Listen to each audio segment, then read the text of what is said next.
আসসালামু আলাইকুম সবাইকে। আশা করি আপনারা সবাই অনেক অনেক ভালো আছেন। Welcome to TST learning method. আমি আছি তানভীর হোসেন তৌফিক আপনাদের সাথে।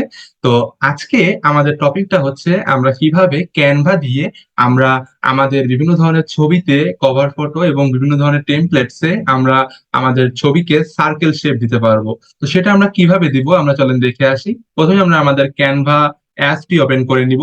ক্যানভা অ্যাপসটি ওপেন করার পরে আমরা এখানে এখান থেকে যে কোনো একটি টেমপ্লেটস বা কভার ফটো সিলেক্ট করে নিব। সাপোজ আমি এই টেমপ্লেটসটা সিলেক্ট করে নিলাম। এখানে দেখেন এই টেমপ্লেটসটিতে আমি আমার ছবিতে একটি সার্কেল শেপ দিয়েছি। আবার দেখেন এখানে বিভিন্ন ধরনের টেমপ্লেটস তারাও তাদের ছবিতে বিভিন্ন ধরনের সার্কেল শেপ দিয়েছে। তো এটা কিভাবে দিয়েছি আমি? তো এটা প্রথমে আমি এখান থেকে এলিমেন্টস নামে যে অপশনটি আছে এখানে চলে যাব। তো এলিমেন্টস নামে অপশনটি চলে যাওয়ার পরে আমি একটু স্ক্রল ডাউন করব। স্ক্রল ডাউন করার পরে দেখেন এখানে একটি সার্কেল শেপ রয়েছে। তো তার আগে আমি আমার এই ছবিটি এখান থেকে ডিলিট করে দিই। সো ডিলিট করে দিলাম, ছবিটি দেখেন এখানে আর নেই, এখান থেকে ছবিটি চলে গেছে সম্পূর্ণ। তো তারপরে আমি এখান থেকে সার্কেল নামের এই শেপটি আমি এখান থেকে সিলেক্ট করে নিব। তারপরে এটাকে একটু বড় করব।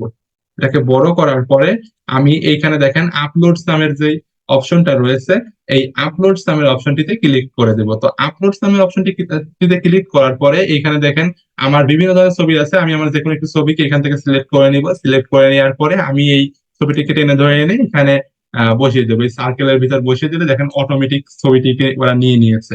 তো তারপরে আমি যদি একটু বড় করি তাহলে দেখেন শেপটা কিন্তু অনেক ভালো আসবে। তো এভাবে আপনারাও আপনাদের বিভিন্ন ধরনের কভার ফটো টেমপ্লেটস বা বিভিন্ন ধরনের ছবিতে আপনারা সার্কেল শেপ অ্যাড করতে পারেন, তাহলে ছবিটি আরো অনেক সুন্দর দেখাবে।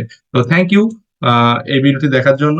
আর যারা এখন আমার চ্যানেলটিকে সাবস্ক্রাইব করেন নাই তারা অবশ্যই সাবস্ক্রাইব করে পাশে থাকা বেল আইকনটি প্রেস করে দিবেন। ধন্যবাদ।